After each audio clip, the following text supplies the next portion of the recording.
Doubles and coffee.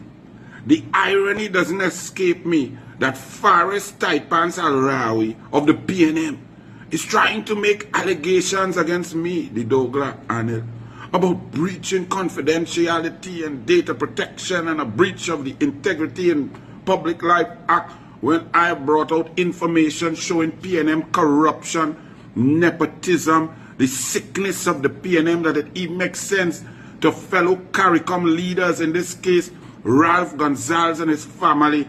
Faris Al-Rawi had take picture in mirror with 3 men in a gym, coming to say that Anil Roberts may have breached the Integrity in Public Life Act. This from a clown who recused himself from cabinet over 100 times because his family and people close to him were benefiting from decisions taken by his cabinet, by his PNM cabinet. This man, Faris Al-Rawi, under so much investigation, the police tired. The police need a payment for overtime. This man who breached the doctrine of separation of powers. Not only was he the AG who thwarted and did not give the DPP's office any sort of resources. The DPP complained that the office was running at 39% of its capacity for lawyers and so on because of the starving of the allocation from this Faris Al-Rawi PNM government. And then he went to sign an indemnity agreement with a witness in a criminal matter, usurping the constitutional authority of a sitting DPP. He talking about breaching. This clown Faris Al-Rawi, who told a chairman and instructed a chairman of CPEP, who then disseminated information to the CEO based on the CEO's affidavit and statement, and another witness who was a board member of the PNM. He confused, lied, obfuscated, concocted that cabinet had agreed to the extension of all CPEP contractors till 2029, committing the government and the taxpayers of this country to $1.4 billion under fraudulent circumstances. This clown Faris Al-Rawi was the Attorney General, and in the Jack Warner case, they can't find the specificity agreement anywhere, and statements made in court under oath that it existed. This Faris Al-Rawi, who his company that he created, who owned his building, then he came out in his family building by Zaman, some company called Zaman Alexander Tree, received 6 years. 6 years of fraudulent rent, 6 years of commercial rate rent, and the building is residential. 6 years of paying residential water and electricity rates while receiving commercial rental from the PNM and the same government that he sat in, talking about he recused, is accusing me of breaching something. Boy, Faris, go in your bed and lie down, boy. Go and sleep. But you can't sleep because your pajama pants and all must be too tight, strangling your circulation to your brain. Anyway, on this issue, which the PNM has been trying to say, there is no issue because the Victoria Keys HDC housing units were put on the open market. Let me tell you something. Open market does not include rent to own. The daughter of the Prime Minister, Ralph Gonzalez, the Prime Minister of 25 years of St. Vincent and the Grenadines, received a unit at Victoria Keys on what PNM is saying. Well, it's open market, no big thing, so it don't matter. It don't matter that how much Trinis want and so on. This was just to sell and to make money so that we could build more houses for the poor and the underprivileged. Okay, PNM. Okay, Penny, then explain how Soleil Gonzalez, the daughter of Ralph Gonzalez, got a rent to own property on Victoria Keys and has not bought it yet, has not paid for it yet, owes the taxpayers $1.3 million TT. Well, for a place that is valued at $2 million. And then, furthermore, that she now has 10 years living at rent, peppercorn rent of $2,750 per month in a gated, exclusive community with pool and so on, and what bourgeois thing that would normally go for 9,000-10,000 a month. She get, because Damian Lider reminded me that it was not on 30th of April 2025 that the agreement began. He say, Anil, look carefully, boy, you're reading through too fast. The rent-to-own began in 2020. So the PNM, after losing election, extended the gift to Soleil Gonzalez, daughter of Ralph Gonzalez, for another 10 years. So she don't have to pay back the country, pay back the taxpayers till 2030, $1.3 million. By 2030, that place might have a value of $3.5 million. Oh, what a gift. How is that open market? And if it was open market, did the people of Trinidad and Tobago have that opportunity to take part in this lease-to-own, rent-to-own, open market scenario? I know of tens of thousands of people who are lining up open market for anything. And in this Victoria case, at least 150 people have told me, boy, I had my savings, I had my application, I was in there hoping to buy a unit, to pay for it, down payment, and a mortgage that they could get because they're business people, professionals, young, upwardly mobile people, and they couldn't get it. But Soleil Gonzalez, daughter of Ralph Gonzalez, and from all the information coming out, come me, no, I didn't care about Ralph Gonzalez, I don't care about he. I in my politics in Trinidad and Tobago, the only reason I jump at he is he jump at my prime minister, jump at my country, jump at my leader, and attacking her in the most vile manner. But I find out that he, 6-star general, the big boss, that he and his family real wealthy, boy. Them have real estate renting to Maduro. Them have mansion all over the place. All kind of fancy speedboat to drive fast in the water and pick up gear and thing. Them like a storm in a teacup with money all over the place. Rental place all over the place. In the airport, if you want to go and buy alcohol, you want to go and buy food, coffee, it's them leasing and owning and renting and making money.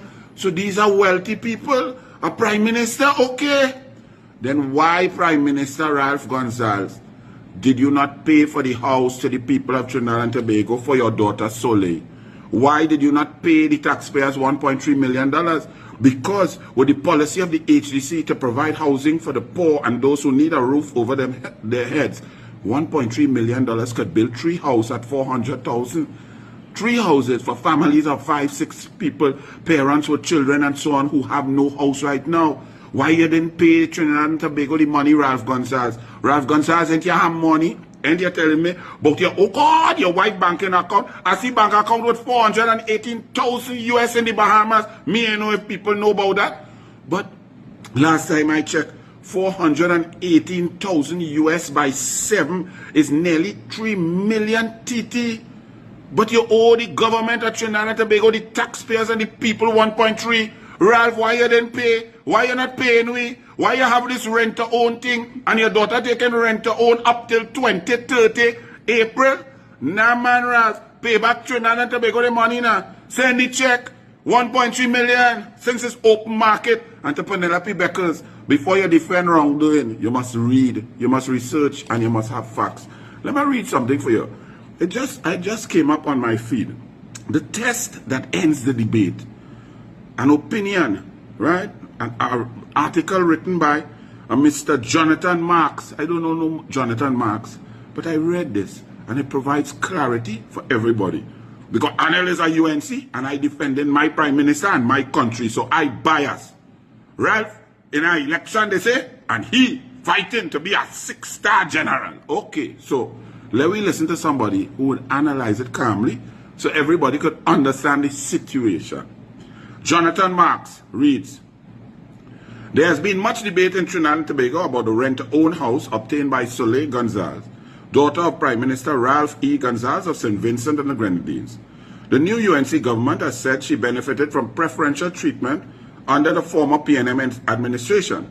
The Gonzalez family and their supporters insist the property was acquired on the open market, but it is important to understand what rent-to-own actually is, who it is designed for, and why the claim that such a unit was sitting on an open market shelf waiting for anyone to purchase, cannot withstand even the slightest scrutiny. Rent to own is not a commercial real estate transaction. It is not something you simply walk in off the street and purchase like a condominium or a townhouse in a private development. Typically, rent to own exists because thousands of people cannot access a bank mortgage. They do not meet income thresholds, do not have the required down payment, cannot pass strict credit checks or earn their living in ways the banking sector does. The banking sector does not recognize as stable or secure.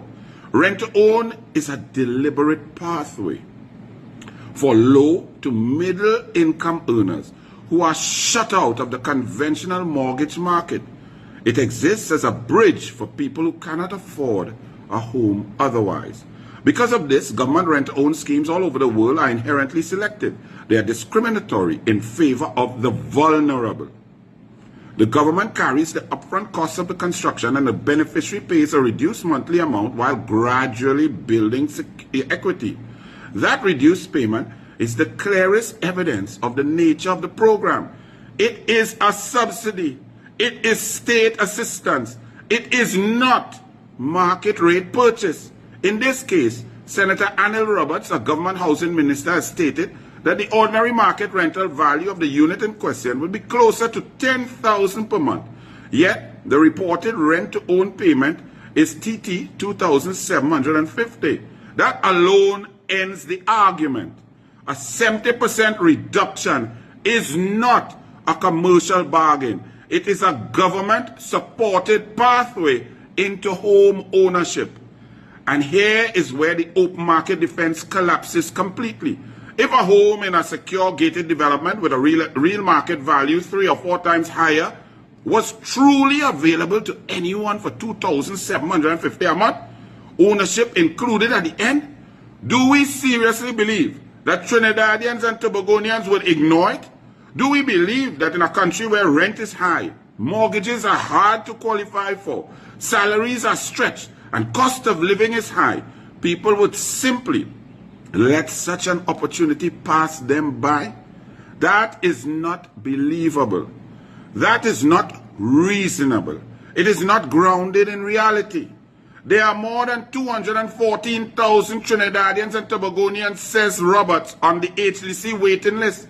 Some have waited 10, 20, even 30 years for affordable housing.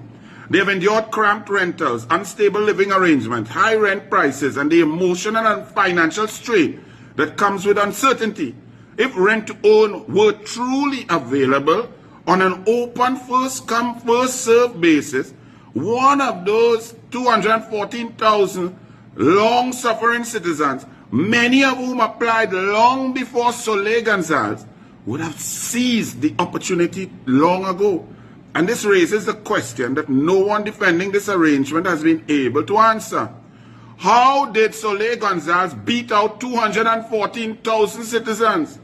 How, if the unit was truly on the open market and accessible to anyone, then how did she manage to leapfrog over every single citizen, other citizen who has spent decades hoping for the very chance she received?